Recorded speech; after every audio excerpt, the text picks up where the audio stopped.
এই মুহূর্তে যে রেজাল্ট সামনে এসছে, অর্থাৎ কে কোথায় এগিয়ে, এক ঝলক আমরা দেখে নিতে চাইব। এই মুহূর্তে কোচবিহারে 40% ভোট গণনার শেষে তৃণমূল কংগ্রেসের প্রার্থী রেণুকা সিনহা এগিয়ে রয়েছেন 2,29,547 ভোটে। দ্বিতীয় যেটা ধরবো আমরা আলিপুরদুয়ার, সেখানে এই মুহূর্তে 41% ভোট গণনা শেষ। বিজেপির প্রার্থী বীরেন্দ্র ওরাও তিনি 407 ভোটে এগিয়ে রয়েছেন, অর্থাৎ হাড্ডাহাড্ডি লড়াই চলছে এখানে তৃণমূল কংগ্রেসের প্রার্থী দশরথ তির্কের সাথে। এই মুহূর্তে বিজয় চন্দ্র বর্মন জলপাইগুড়ির তৃণমূল কংগ্রেস প্রার্থী 15% ভোট গণনা হয়েছে, 19,000-এরও বেশি ভোটে এগিয়ে রয়েছেন তিনি এখানে। এই যে ফলাফলটা কিন্তু যথেষ্ট তাৎপর্যপূর্ণ, কারণ বড় বড় রাজনৈতিক পণ্ডিতেরাও বিশ্লেষণের সময় কিন্তু এখানে বামেদেরকে এগিয়ে রেখেছিলেন। সেই জায়গায় 35% ভোট গণনার শেষে এগিয়ে রয়েছেন বিজয় চন্দ্র বর্মন তৃণমূল কংগ্রেসের। দার্জিলিং এস আলুওয়ালিয়া তিনি এই মুহূর্তে 37% ভোট গণনা শেষ, 84,000-এরও বেশি ভোটে এগিয়ে রয়েছেন। দ্বিতীয় স্থানে রয়েছেন বাইচুং ভুটিয়া তৃণমূল কংগ্রেসের। দীপা দাস মুন্সি এগিয়ে রয়েছেন রায়গঞ্জ কেন্দ্র থেকে, প্রায় 85% ভোট গণনা শেষ, তিনি এগিয়ে রয়েছেন 1,883টি ভোটে, অর্থাৎ মোহাম্মদ সেলিমের সঙ্গে এখানে হাড্ডাহাড্ডি লড়াই চলছে তার। 15% ভোট গণনা এখনো বাকি। অর্পিতা ঘোষ বালুরঘাট কেন্দ্র, ঠিক 50% ভোট গণনা হয়েছে। সেই অবস্থায় দাঁড়িয়ে তিনি এই মুহূর্তে এগিয়ে রয়েছেন প্রায় 15,000-এর বেশি ভোটে। 15,000-এর বেশি এখানে দেখা যাচ্ছে, 15,000-এর বেশি ভোটে এগিয়ে রয়েছেন এই মুহূর্তে। মৌসম নূর মালদা উত্তর কেন্দ্রে এই মুহূর্তে গণনা শেষ হয়েছে, 59% গণনা শেষ হয়েছে, 26,000-এরও বেশি ভোটে এগিয়ে রয়েছেন। দ্বিতীয় স্থানে রয়েছেন খগেন মুর্মু।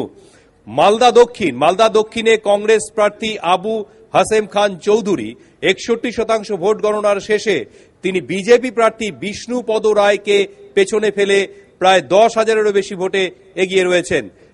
এই মুহূর্তে অভিজিৎ মুখোপাধ্যায় এগিয়ে রয়েছেন ঠিক 4,843 ভোটে, 50% ভোট গণনা শেষ। এই কেন্দ্রটিকে ঘিরে যথেষ্ট কৌতূহল ছিল সকলের, তার কারণ 2012-তে যখন উপনির্বাচন হয় তখন মাত্র 2,500-এর মতো ভোটে জিতেছিলেন অভিজিৎ মুখোপাধ্যায়। এখন 50% ভোট গণনা শেষে মাত্র 4,000-এরও বেশি ভোটে এগিয়ে রয়েছেন তিনি, অর্থাৎ এখানে এখনো হাড্ডাহাড্ডি লড়াই চলছে বলেই ধরা যায়। অন্যদিকে অধীর চৌধুরী 50% ভোট গণনা শেষ। তাৎপর্যপূর্ণ বিষয় এই জায়গাতে দ্বিতীয় স্থানে ছিলেন সিপিএম প্রার্থী, এই মুহূর্তে দ্বিতীয় স্থানে উঠে এসেছেন ইন্দ্রনীল সেন তৃণমূল কংগ্রেসের। তাকে এই মুহূর্তে 20,000-এর বেশি ভোটে 2,04,473 বেশি ভোটে পিছিয়ে দিয়েছেন অধীর চৌধুরী, অর্থাৎ অধীর চৌধুরী 2 লক্ষের বেশি ভোটে এগিয়ে রয়েছেন। দ্বিতীয় স্থানে ইন্দ্রনীল সেন, সিপিএম ছিল দ্বিতীয় স্থানে, সিপিএম চলে গেছে এখন তৃতীয় স্থানে। এখানে মুর্শিদাবাদ একমাত্র কেন্দ্র যেখানে সিপিএম প্রার্থী এগিয়ে রয়েছেন, সেখানে বদরুজ্জোয়া খান সিপিএম প্রার্থী 30% ভোট গণনা শেষ হয়েছে, 22,000-এরও বেশি ভোটে এগিয়ে রয়েছেন। দ্বিতীয় স্থানে রয়েছেন কংগ্রেসের আব্দুল মান্নান হোসেন, তিনি এই মুহূর্তে দ্বিতীয় স্থানে রয়েছেন। আমরা চলে আসছি অন্য কেন্দ্র কৃষ্ণনগর, এখানে প্রায় 94% ভোট গণনা শেষ, অর্থাৎ বলতে পারি এখানে গণনা কাজ প্রায় শেষ হয়ে এসেছে। এই মুহূর্তে তৃণমূল কংগ্রেসের প্রার্থী তাপস পাল তিনি শান্তনু ঝাকে পেছনে ফেলে দিয়েছেন এবং 71,000-এরও বেশি ভোটে পেছনে ফেলেছেন, অর্থাৎ জয় প্রায় সুনিশ্চিত করে এনেছেন তাপস পাল এই কেন্দ্রে। তাপস মণ্ডল রানাঘাট 74% ভোট গণনা শেষ। এই মুহূর্তে তিনি অর্চনা বিশ্বাস সিপিএম প্রার্থী, তাকে পেছনে ফেলে দিয়েছেন এই মুহূর্তে 74% ভোট গণনার পরে। 1,53,000-এরও বেশি ভোটে তিনি এগিয়ে রয়েছেন তৃণমূল কংগ্রেসের প্রার্থী। কপিল কৃষ্ণ ঠাকুর এই মুহূর্তে 20% ভোট গণনা হয়েছে বনগাঁও কেন্দ্রে, সেখানে দেখা যাচ্ছে সিপিএম এর প্রার্থী দেবেশ দাসকে তিনি পেছনে ফেলে দিয়েছেন 35,000-এরও বেশি ভোটে। দীনেশ ত্রিবেদী ব্যারাকপুর, সুহাসিনী আলী সিপিএম প্রার্থীর থেকে অনেক ভোটে এগিয়ে গেছেন তিনি এই মুহূর্তে এখানে প্রায় 59% ভোট গণনা হয়ে গেছে, 1,80,000-এরও বেশি লিড নিয়েছেন তিনি এই মুহূর্তে। সৌগত রয় এই মুহূর্তে দমদম কেন্দ্র, তিনি অসীম দাশগুপ্তকে পেছনে ফেলে দিয়েছেন, 75% ভোট গণনা শেষ, 1,25,000-এরও বেশি ভোটে তিনি এগিয়ে রয়েছেন, অর্থাৎ জয় প্রায় সুনিশ্চিত করে এনেছেন সৌগত রায় এই কেন্দ্রে। ডক্টর কাকলি ঘোষ দস্তিদার বারাসাত কেন্দ্র, মোর্তাজা হোসেন ফরওয়ার্ড ব্লক প্রার্থী বামফ্রন্টের, তাকে পিছিয়ে দিয়েছেন, অনেকটাই পেছনে ফেলে দিয়েছেন তিনি। 53% ভোট গণনা প্রায় শেষ, 1,22,000-এরও বেশি ভোটে এগিয়ে রয়েছেন কাকুলি ঘোষ দস্তিদার। ইদ্রিস আলী বসিরহাট কেন্দ্র, নুরুল হুদা সিপিএম প্রার্থী, সিপিএম প্রার্থী নুরুল হুদার থেকে 23% গণনার শেষে 1,74,000 ভোটে এগিয়ে গিয়েছেন তিনি, অর্থাৎ বিপুল ভোটে লিড নিচ্ছেন বসিরহাটে তৃণমূল প্রার্থী। প্রতিমা মণ্ডল তৃণমূল কংগ্রেসের প্রার্থী জয়নগর কেন্দ্রে সুভাষ নস্কর আরএসপির প্রার্থীকে এই মুহূর্তে 73,000-এরও বেশি ভোটে পিছিয়ে দিয়েছেন তিনি, অর্থাৎ এগিয়ে রয়েছেন। 93% ভোট গণনা শেষ, অর্থাৎ প্রতিমা মণ্ডল জয় প্রায় সুনিশ্চিত করে এনেছেন। চৌধুরী মোহন জাটুয়া এই মুহূর্তে মথুরাপুর কেন্দ্রে 43% ভোট গণনার শেষে 84,000-এরও ভোটে বেশি এগিয়ে রয়েছেন। এই মুহূর্তে রিঙ্কু নস্কর সিপিএম প্রার্থীর থেকে অনেকটাই এগিয়ে গিয়েছেন তিনি এবং জয় প্রায় সুনিশ্চিত করে এনেছেন। অভিষেক বন্দ্যোপাধ্যায়, সকলে নজর ছিল এদিকে, তারকা প্রার্থী, মুখ্যমন্ত্রীর আত্মীয়, এই কেন্দ্রে তিনি অনেকটাই পেছনে ফেলে দিয়েছেন তার নিকটতম প্রতিদ্বন্দ্বী ডক্টর আবুল হাসনাত সিপিএম প্রার্থীকে। এই মুহূর্তে 54,000-এরও বেশি ভোটে এগিয়ে রয়েছেন। 63% ভোট গণনা শেষ হয়েছে এই মুহূর্তে। এবং আরো কয়েকটি কেন্দ্র আমরা যদি দেখে নিই, সুগত বসু যাদবপুর কেন্দ্রে 1,17,000 ভোটে তিনি এগিয়ে রয়েছেন সুজন চক্রবর্তীর থেকে। সুব্রত বক্সী কলকাতা দক্ষিণ এই মুহূর্তে 92,000-এরও বেশি ভোটে এগিয়ে রয়েছেন। তথাগত রায় বিজেপি প্রার্থী, তিনি দ্বিতীয় স্থানে উঠে এসেছেন। সবচেয়ে তাৎপর্যপূর্ণ ব্যাপার, কলকাতা উত্তর, কলকাতা দক্ষিণ দুটো কেন্দ্রে বিজেপি দ্বিতীয় স্থানে রয়েছে। এখানে প্রথম স্থানে রয়েছে তৃণমূল কংগ্রেস। কলকাতা উত্তরে সুদীপ বন্দ্যোপাধ্যায়, তিনি 51% ভোট গণনার শেষে 40,000-এরও বেশি ভোটে এগিয়ে রয়েছেন। প্রসূন বন্দ্যোপাধ্যায়, তিনি সুদীপ ভট্টাচার্যকে অনেকটাই পেছনে ফেলে দিয়েছেন, প্রায় 1 লক্ষ ভোটের বেশি পেছনে ফেলে দিয়েছেন তিনি 45% ভোট গণনার শেষে। অন্যদিকে সুলতান আহমেদ, তিনি উলবেরিয়া কেন্দ্রে 75,000-এরও বেশি ভোটে তিনি এগিয়ে রয়েছেন সাবির উদ্দিন মোল্লা সিপিএম এর থেকে।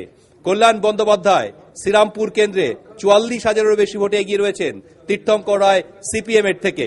প্রদীপ সাহা সিপিএম প্রার্থীকে অনেকটাই পেছনে ফেলে দিয়েছেন হুগলি কেন্দ্রে ডক্টর রত্না নাগ, তিনি এই মুহূর্তে 1,58,000-এরও বেশি ভোটে এগিয়ে রয়েছেন।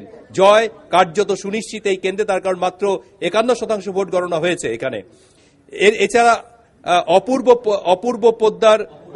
অপরূপা পোদ্দার আফরিন তৃণমূল কংগ্রেসের প্রার্থী আরামবাগ কেন্দ্রে, তিনি প্রায় 1,54,000 ভোটে এগিয়ে রয়েছেন শক্তিমোহন মালিক সিপিএম এর থেকে। শুভেন্দু অধিকারী, সকলের নজর ছিল এখানে, তারকা কেন্দ্র তমলুক কেন্দ্রে, যিনি 61% ভোট গণনা শেষে 1,30,000-এরও বেশি ভোটে এগিয়ে রয়েছেন। শিশির অধিকারী কাথি কেন্দ্রে 69,000 ভোটে এগিয়ে রয়েছেন তাপস সিনহার থেকে। দীপক অর্থাৎ চিত্রতারকা দেব, তিনি এই মুহূর্তে এগিয়ে রয়েছেন 93,000-এরও বেশি ভোটে তার নিকটতম প্রতিদ্বন্দ্বী সন্তোষ রানা, যিনি সিপিআই প্রার্থী হিসেবে প্রতিদ্বন্দ্বিতা করছেন। উমা সোরেন এই মুহূর্তে তৃণমূল কংগ্রেসের প্রার্থী, এগিয়ে রয়েছেন 87,000-এরও বেশি ভোটে পুলিন বিহারী বাস্কেট থেকে, যিনি বাম প্রার্থী। সন্ধ্যা রায়, এদিকে সকলের নজর ছিল, তারকা কেন্দ্র, তিনি মেদিনীপুর কেন্দ্র থেকে 51,000-এরও বেশি ভোটে এগিয়ে রয়েছেন সিপিআই প্রার্থী প্রবোধ পান্ডার থেকে। পুরুলিয়া কেন্দ্রে যিনি মৃগাঙ্ক মাহাতো তৃণমূল কংগ্রেসের প্রার্থী, 64,000-এরও বেশি ভোটে এগিয়ে রয়েছেন বাম প্রার্থীর থেকে। মুনমুন সেন, সকলে নজর ছিল এইদিকে, বাসুদেব আচারিয়া পোড় খাওয়া রাজনীতিবিদ এবং চিত্র তারকার লড়াই, সেই লড়াইয়ে এই মুহূর্তে 35,000 বেশি ভোটে এগিয়ে রয়েছেন মুনমুন সেন, 41% ভোট গণনা হয়েছে। সৌমিত্র খান তৃণমূল কংগ্রেসের প্রার্থী সুস্মিতা বাউরির থেকে 56,000-এরও বেশি ভোটে এগিয়ে রয়েছেন। সুনীল কুমার মণ্ডল বর্ধমান পূর্ব, এই কেন্দ্রে তিনি এগিয়ে রয়েছেন 83,000-এরও বেশি ভোটে ঈশ্বরচন্দ্র দাস সিপিএম প্রার্থীর থেকে। এখানে আরো একটি কেন্দ্র বর্ধমান দুর্গাপুর, এই কেন্দ্রে মমতাজ সংঘমিত্রা, তিনি এগিয়ে রয়েছেন 87,000-এরও বেশি ভোটে তার নিকটতম প্রতিদ্বন্দ্বী সিপিএম এর তিনি এসকে সাইফুল হকের থেকে। আরো একটি গুরুত্বপূর্ণ কেন্দ্র দোলা সেন বনাম বাবুল সুপ্রিয়, সকলের নজর এইদিকে ছিল। এই মুহূর্তে এই কেন্দ্রে 71% ভোট গণনা শেষ। 71% ভোট গণনা শেষে 93,000-এরও বেশি ভোটে 53,000-এরও বেশি ভোটে এগিয়ে রয়েছেন বাবুল সুপ্রিয়। অনুপম হাজরা তৃণমূল কংগ্রেসের প্রার্থী, তিনি এগিয়ে রয়েছেন 1,51,000 ভোটে, তিনি রামচন্দ্র ডোমকে অনেকটাই পেছনে ফেলে দিয়েছেন বোলপুর কেন্দ্রে। শতাব্দী রায় বীরভূম কেন্দ্রে এগিয়ে রয়েছেন 51,000-এরও বেশি ভোটে তার নিকটতম প্রতিদ্বন্দ্বী সিপিএম এর এখানে এলাহি কামড়ে, তার থেকে আমরা এক ঝলক দেখে নিতে চাইব যে কোন